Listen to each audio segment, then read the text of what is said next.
no matter where I am, no matter where I'm traveling, I get so happy when I walk through the door and I'm home.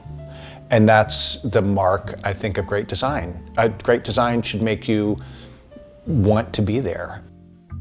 I'm Eddie Lee, I'm an interior designer, and we're in my apartment in New York City. So I'm a first-generation American. My father was from Taiwan, my mom's from Germany. And so growing up, I wanted everything to just be like a normal American kid. But the older I got, the more I learned to appreciate different cultures and different aesthetics. I would describe this apartment as sexy. I think it's sexy. I think it is masculine, and I think it's moody. It feels luxurious, but it doesn't feel stuffy. It feels like you can sit anywhere, because you can sit anywhere. So this building was built in 1910 as one of the first automobile garages in the city, which is one of the reasons why the ceilings are so tall and why the beams are so big. The apartment was sectioned off into rooms, and with high ceilings and small rooms, it could feel like you're at the bottom of a well a little bit, you know, because sometimes it's higher than it is wide.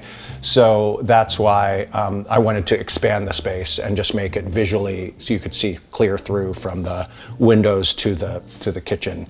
So it just expanded the volume.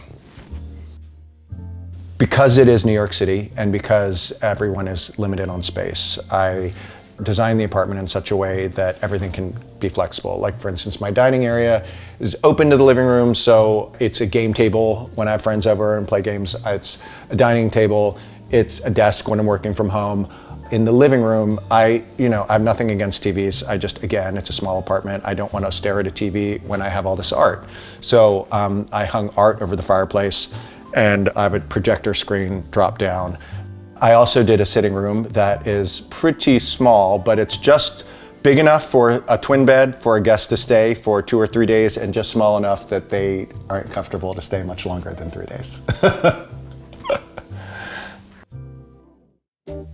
This is never going to be a bright apartment, and I know that, and I knew that coming into it. So I wanted to lean into that, and that's why I chose dark colors, because I think that envelops you.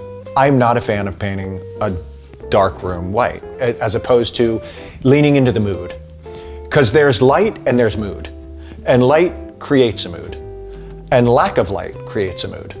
I think light is extremely important in any design. And I like to have overhead light, eye level light in lamps, low light, light in bookcases, I will overlight a place, but also have everything on dimmers.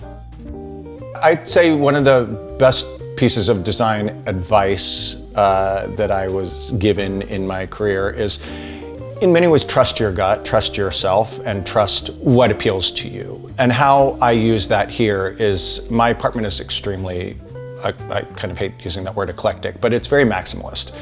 And there are things in different periods, different styles, that people might not think work together. And because this is a relatively small apartment, everything was chosen with care. And I didn't want anything to just be, oh, I'll just have that coffee table to have that coffee table. I had to have a gut reaction to the coffee table, or the side table, or a lamp, or a piece of art. And I just think that because I chose it for myself, that is what ties everything together. And it allows for a layered space to make sense. It's just a consistent theme, isn't the right word, but a consistent feeling.